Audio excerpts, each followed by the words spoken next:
तर विधान परिषदेसाठी राष्ट्रवादीच्या 2 उमेदवारांची नावं आज जाहीर होणार असल्याचं बोललं जात आहे। विधान परिषद 2 जागेवरील उमेदवार निश्चित यासाठी आज एनसीपी पक्षाची बैठक आहे। अजित पवार यांच्या देवगिरी बंगल्यावर ही बैठक होणार आहे। सुनील तटकरे, प्रफुल्ल पटेल यांसह काही जण नेते उपस्थित राहणार आहेत। तर राजेश विटेकर, शिवाजीराव गर्जेंना अजित पवार गटाकडून संधी देण्याची शक्यता यावेळी वर्तवण्यात येते। तर विधान परिषदेसाठी राष्ट्रवादीच्या 2 उमेदवारांची नावं आज जाहीर होणार असल्याचं सांगितलं जात आहे। विधान परिषद 2 जागेंवरील उमेदवार निश्चित यासाठी आज एनसीपी पक्षाची महत्त्वाची बैठक होणार आहे।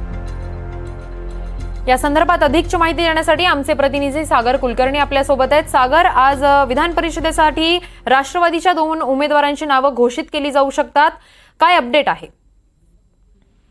विधान परिषदेमधील 11 रिक्त जागांच्या संदर्भामध्ये हालचाली सुरू आहेत। उद्या 2 जुलैला अर्ज दाखल करण्याची शेवटची मुदत आहे। तत्पूर्वी आज आणि उद्या सकाळपर्यंत महायुती आणि महाविकास आघाडी यांच्या उमेदवारांची नावं जाहीर होतील। राष्ट्रवादी काँग्रेसच्या वतीने आता जी माहिती उपलब्ध होती त्यानुसार राजेश विटेकर परभणी इथून येतात। त्यांना लोकसभेसाठी ते इच्छुक होते, त्यांना तिथे लोकसभेला तिकीट न देता महादेव जानकर यांना संधी दिली होती। यामुळे राजेश विटेकर यांचं राजकीय पुनर्वसन केलं जाईल असं सांगितलं होतं।